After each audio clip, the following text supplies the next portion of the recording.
Noah the prophet, the man who listened. A long, long time ago, there was a man named Noah. He was a good man. He was kind, honest, and he loved God. Noah always listened to God and did what was right. But the people around him were different. They were not kind. They lied, stole, and hurt each other. They did not listen to God. God saw this and was very sad. The world was full of bad people. They did not love each other. They did not love God. So, God decided to clean the world. He would send a big flood to wash everything away. But God loved Noah because Noah was good. God wanted to save him. So one day, God spoke to Noah. Noah, God said, build a big boat, a very big boat. It will keep you safe. Bring your family inside and bring 2 of every animal, 1 male and 1 female. The flood is coming. Noah did not ask why. He did not laugh. He did not say no. He just listened. He just believed. And he started to build the boat. People saw Noah working. They laughed. "Why are you building a boat? There is no rain," they said. But Noah did not stop. He just worked. He just trusted God. Day after day, month after month, Noah and his family worked hard. The boat grew bigger and bigger. It was strong. It was ready. One day, Noah looked at the sky. The clouds were dark. The wind was strong. He knew it was time. Chapter 2. The Rain Begins. Noah stood in front of the big boat. His heart was strong, but his hands were tired. He had worked for a long time, and now the boat was ready. The sky was darker than before. The wind was loud. The air smelled different. It was time. Noah called his family. "Come inside," he said. His wife, his sons, and their wives walked into the boat. They trusted Noah. They trusted God. Then the animals came. Big animals, small animals, birds, insects, all of them walked inside, 2 by 2.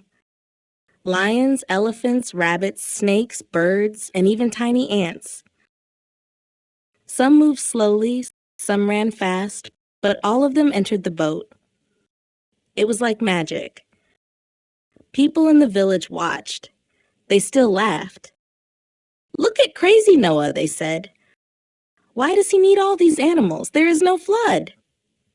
They did not believe him. Then Noah heard a voice in his heart. It was God. "Go inside, Noah," God said. "I will close the door." Noah walked in, and the big wooden door closed behind him. The world outside was silent, and then it happened. A small drop of rain fell from the sky, then another, and another. Then boom! A loud thunder shook the sky. The rain became stronger and stronger. Water fell from the sky like never before. It was not normal rain. It was heavy. It was fast. People outside stopped laughing. They looked at the sky. They looked at the ground. Water was everywhere. It rose higher and higher. Their feet were wet, then their knees, then their stomachs. They ran to Noah's boat. They knocked on the door. "Noah, open the door, let us in," they shouted. But it was too late. The door was closed. The water kept rising. The houses disappeared. The trees disappeared. The hills disappeared. The people disappeared. Everything was covered with water. Inside the boat, Noah and his family stayed dry. The boat moved with the water. The storm was strong. The wind pushed the boat left and right. But it did not break. It was safe. God was with them. 40 days and 40 nights, the rain did not stop. The world was now only water. No land, no people, no animals. Only Noah, his family, and the animals inside the boat. But Noah did not lose hope. He knew God had a plan. He knew one day the water would go down. And when that day came, a new world would begin. Chapter 3, Waiting for Dry Land. Noah sat inside the boat. The sound of the rain had stopped, but the world outside was still water. The boat floated on the deep sea. There was no land, no trees, no houses, just water everywhere. Inside the boat, the animals were safe. The lions slept, the birds sang, the elephants moved slowly. Noah and his family took care of them. They gave them food and water. Every day felt the same. They waited. Days passed, weeks passed. Then one day, the boat shook a little. It hit something. A rock? A mountain? Noah did not know, but he felt it. The boat was not moving as much as before. Noah looked outside. The water was going down. Slowly, little by little, the world was coming back. The top of the mountains appeared first. Noah smiled. Maybe soon we can leave the boat, he thought. But he needed to be sure. He needed to know if the land was dry. So he had an idea. He opened a small window and let a black bird, a raven, fly out. The raven flew in the sky. It did not come back. Maybe it found dry land, Noah thought, but he was not sure.